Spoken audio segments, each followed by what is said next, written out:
Aizen es el villano principal de la obra durante la mayor parte de la serie y lo cierto es que este fue muy querido, siendo el arco de la Sociedad de Almas uno de los mejores en el mundo de los Neketsu hasta la fecha gracias al personaje, o al menos uno de los mejores considerados por los fans del anime. Pero siempre anduvo entre la delgada línea que separa a un buen personaje de uno malo, pues este peca de ser un Garistú, un personaje al que todo le sale bien y es perfecto en lo que hace.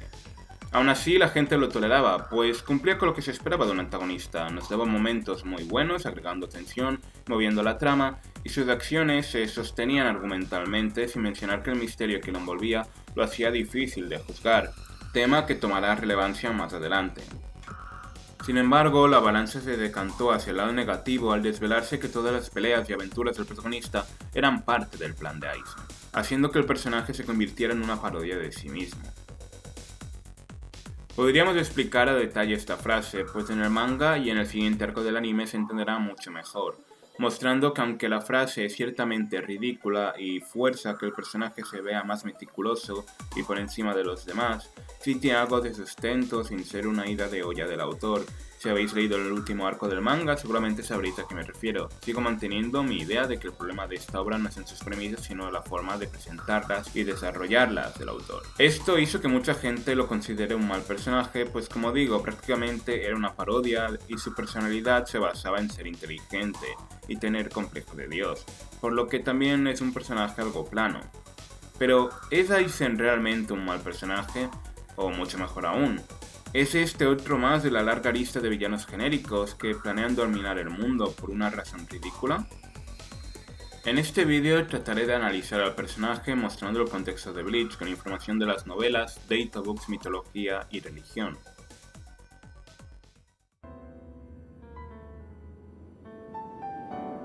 Na, Urahara-san. Aizen wa 本当に宝玉に拒絶されたのかな。親父が話してくれたんだ。宝玉の能力は周囲の心を取り込んで具現化することだとしたら、もしかしてアイゼンは自ら望んで力を失ったんじゃねえのかな。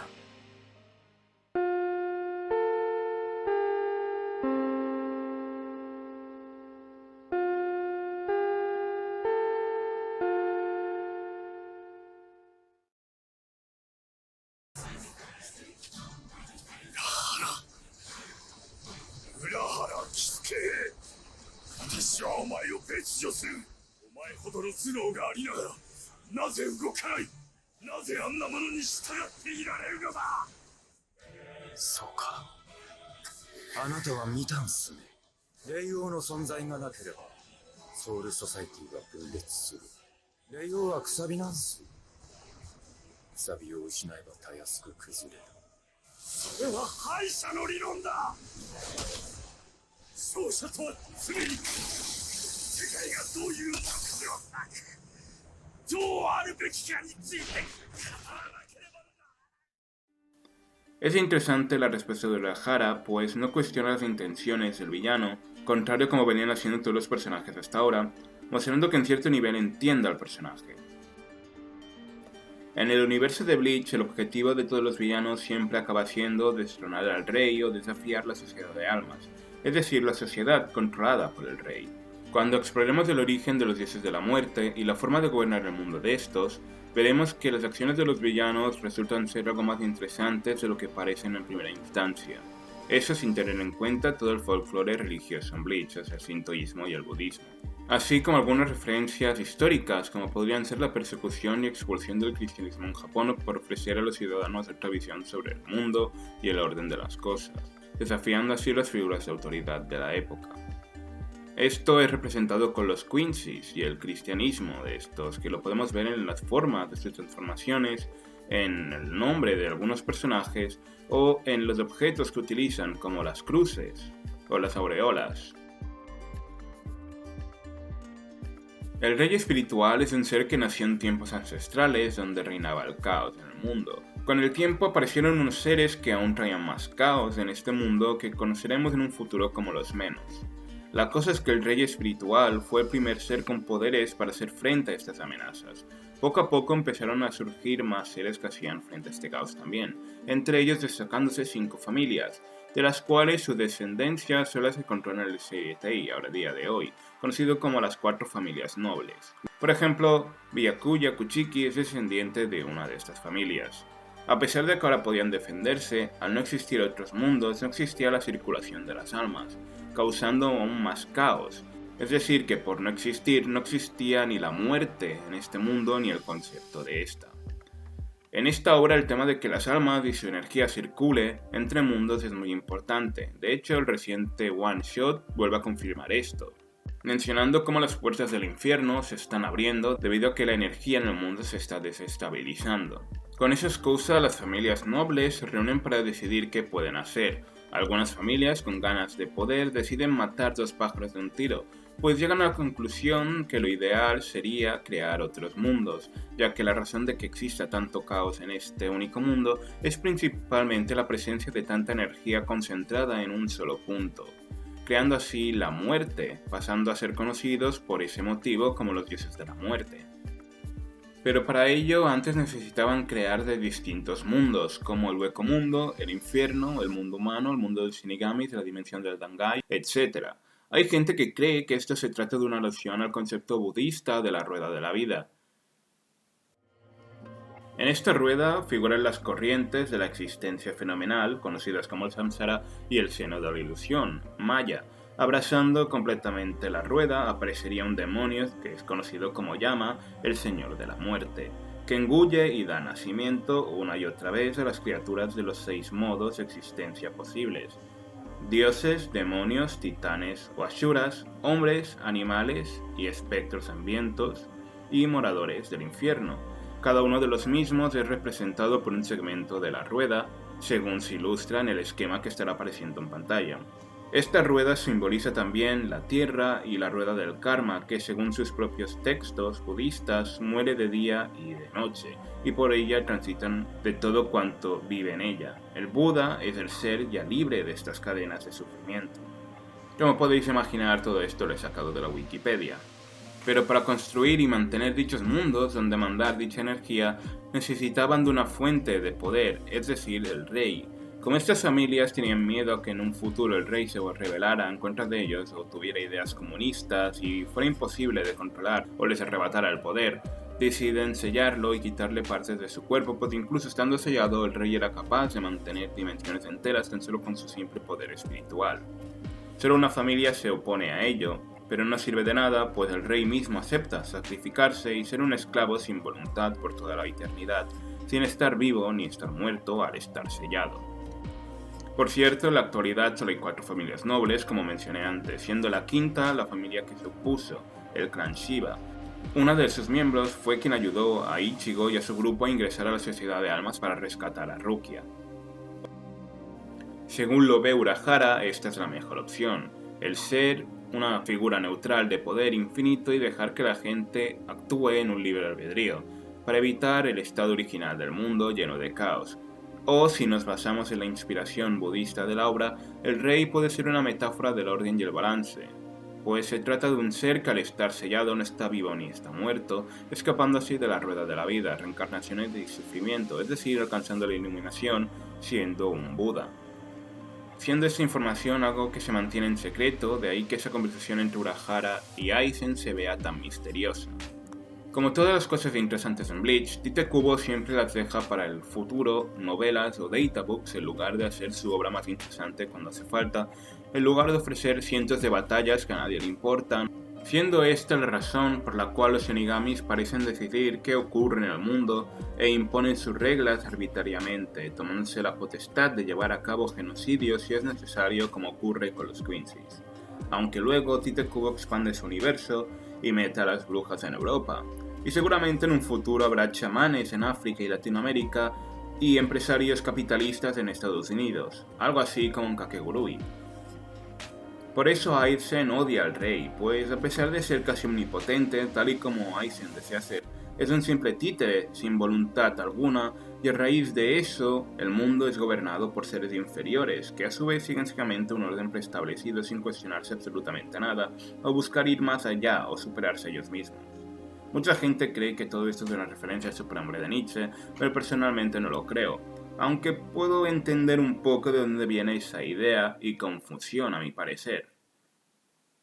Aizen tiene una charla interesante con Ukitake cuando huye de la sociedad de almas revelándose como un traidor, diciendo que ni los dioses han reinado en el cielo y que él llenará esa vacante, haciendo referencia al rey espiritual y a la idea de que la gente sigue valores y normas sin llegar a cuestionárselas. Eso es algo que en retrospectiva vemos también en los inicios de Bleach, donde el sistema es cuestionado constantemente, una y otra vez. En toda esta obra siempre se muestra diversidad de ideologías y personas en el mundo. Por ejemplo, tenemos el bullying a Ichigo por tener otro color de pelo y no encajar en la sociedad tan estructurada como es Japón, aunque no solo en Japón, la diversidad siempre ha sido un tema controversial en muchos puntos de la historia o en muchas regiones. El racismo que sufre Chad por no ser japonés, la trama principal de Rukia siendo condenada a muerte por romper las reglas. Así como los mismos de espadas, que contrario a la sociedad de armas, en estos personajes podemos ver corrientes de pensamiento que se asemejan más a corrientes existencialistas y nihilistas de pensamiento. Esto se ve incluso en cómo funciona el proceso de evolución de los Hollows, donde biológicamente son forzados a consumir almas por la eternidad, en un vasto desierto sin fin para no sufrir una regresión y perder así su sentido de individualidad y potencial evolutivo. A raíz de ello tenemos personajes como Stark, dividiendo su alma para afrontar la soledad. Grinchou, que siente la carga de estar vivo, pues los que fueron sus compañeros por milenios prefirieron morir al no soportar la carga de la eternidad. Ulquiorra, cuestionándose constantemente el sentido de las emociones humanas, Osa el Aporro, buscando la perfección y el conocimiento. Si bien no son ni de lejos la mejor representación de corrientes filosóficas que puedes encontrar en un manga o un anime, creo que es innegable que sí encarnan dichas ideas. En la primera aparición de Aizen, este habla con Renji, preguntando si él está de acuerdo con las leyes y si realmente cree que Rukia merece ser condenada. Es cierto que todo esto fue orquestado por Aizen, sin embargo, este tan solo aplicó las leyes y utilizó las figuras de autoridad incuestionables ya establecidas. Como muchas personas dirían, culpa al juego, no al jugador. La misma formación del Gotei 13, aunque ellos actúan como la justicia divina, es una pequeña muestra de esto, pues básicamente el general Yamamoto dejaba que cualquiera se uniera independientemente si eran criminales, aunque para evitar spoilers no diremos nombre. Tan solo bastaba con que estos tuvieran suficiente poder espiritual. Otros ejemplos de esta falsa justicia del Seireitei están en el trato hacia los Roppongi, donde sus habitantes viven en la mismísima miseria y tan solo pueden ascender socialmente si su poder espiritual es lo suficientemente alto para convertirse en Shinigamis. Asimismo, podemos ver la misma historia de Ginjo, que tras ser un Shinigami sustituto como Ichigo, fue despreciado y objetivo de la sociedad de almas pues se trataba de un humano con poderes de Shinigami, algo que no debería ser permitido. O directamente en cómo veían a Ichigo al mostrar poderes de Hollow o los Vizards que fueron perseguidos tras los experimentos de Aizen.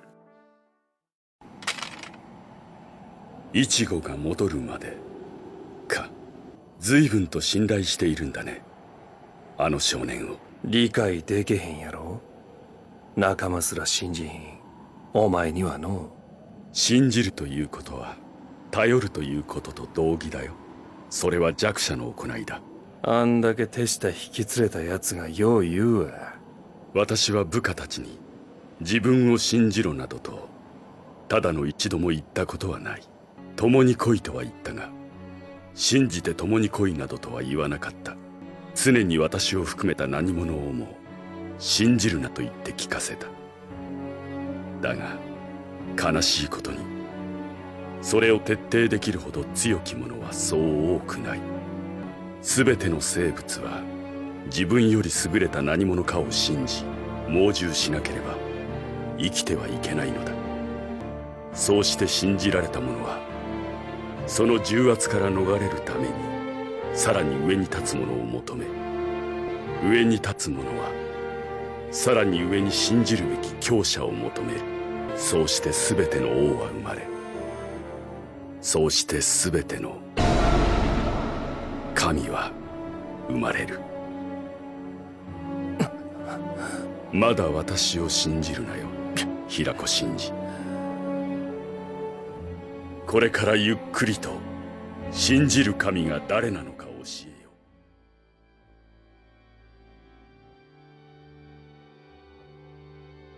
Si bien esto nos revela algo de su personalidad y deja hueco a la reflexión, no nos dice nada nuevo sobre el personaje, al menos por el momento, por lo que es importante que recuerdes esta visión de Aizen sobre depositar la confianza en otras personas. Mucha gente tiene y sigue teniendo la intriga por descubrir el Bankai de Aizen, lo cual puede parecer algo superficial, casi como si quisieras ver fanservice en algún sentido, y que tan solo serviría para mostrar acción. Sin embargo, creo que hay mucho más en esto si hablamos desde un sentido narrativo. En lugar del Bankai, lo que vimos de él fue poder obtenido de forma artificial, como si éste estuviera rechazando su verdadera naturaleza al obtener poder a base de robar cientos de almas, recordándonos del concepto de la piedra filosofal y cómo esta es usada en Fullmetal Alchemist, contrario a su rival Ichigo, quien obtuvo su mejor estado tras meses de entrenamiento mental, al dejar ir sus sentimientos y dudas que le ataban y aceptar todas las partes de su ser. En el anime y el manga, debido al contexto cultural en el que sus autores y autoras desarrollan sus historias, en las obras podemos ver una gran influencia de las filosofías asiáticas. Cuando se trata de personajes creciendo a nivel mental o físico, se suele enfatizar la meditación, práctica propia del budismo, religión y filosofía de la cual esta obra toma muchas cosas prestadas. Ok, sé que te estarás preguntando qué rayos tiene que ver esto con Aizen y su personalidad. Pues todo. Bleach es un anime y manga donde se enfatiza mucho la introspección, el lidiar con tu mismo ser. Los poderes de los personajes están estrechamente relacionados, la más de las veces, en la personalidad de estos y obviamente los espíritus de las Zanpakuto o sus armas, al menos en el caso de los Shinigamis, siendo el de Aizen el poder de crear ilusiones, es decir, el de engañar a la gente mostrándoles una realidad falsa a conveniencia del usuario que crea la ilusión. Sutil. Aizen es alguien muy particular. Todos sabemos que su poder es el de crear ilusiones, cosa que se manifiesta en su personaje por cómo conocemos mayormente a este, no por sus propias palabras ni acciones, sino por la narrativa de aquellos de su alrededor que crean de él. Más allá de identificar a Aizen como alguien narcisista con un complejo de Dios, creo que sería mucho más interesante hacer una reflexión de por qué Ichigo fue capaz de vencer a Aizen cuando claramente Ichigo, si bien estaba a la par con Aizen e incluso superándolo, ese estaba destinado a perder, pues Aizen, al poseer el Hokioku, no dejaría de evolucionar, pues esta funciona con la voluntad del portador. Al principio es fácil pensar, y la misma obra invita a ello, por cómo muchas veces obvia cosas importantes o por cómo está escrita, que Ichigo gana porque es el protagonista o por ser una especie de niño elegido. Sin embargo, no creo que eso fuera así, al menos no la única razón. Todos recordamos uno de los discursos más interesantes de Bleach en este arco, el de Mayuri contra la espada Saela Porro, una espada con un objetivo similar al de Aizen, alcanzar la perfección. El discurso de Mayuri dice en resumen que la perfección no existe, pues siempre se puede mejorar, y que de este existir todo sería un aburrimiento y desesperación, pues ya no habría razón para continuar existiendo. Hasta ese momento, e incluso a día de hoy, lo único que tenemos en claro del personaje es su deseo por la perfección y su autopercepción como un ser perfecto, como alguien que no tiene rival. Se dice que el Hokyoku funciona con la voluntad del portador, por eso es imprescindible que ésta sea inquebrantable. La de un ser que se conozca y tenga total control sobre sí mismo. Ichigo logra ganar, pues hace dudar a Aizen de sí mismo, quebrantando su voluntad.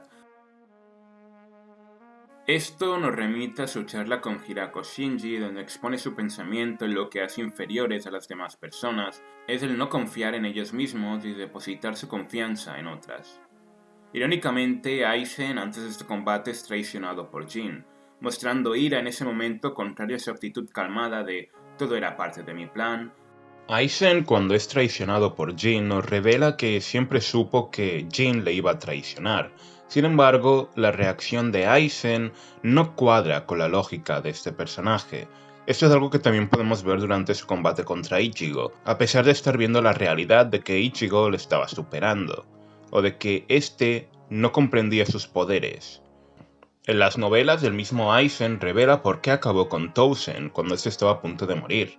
Y es que, contrario a la idea que tenemos de Aizen, no lo hizo por desprecio, o porque Tousen le dejara de ser útil, sino porque en el pasado el mismo Tousen le pidió que cuando viera que su corazón flaqueara, que estaba volviendo al lado del bien, le matara al instante.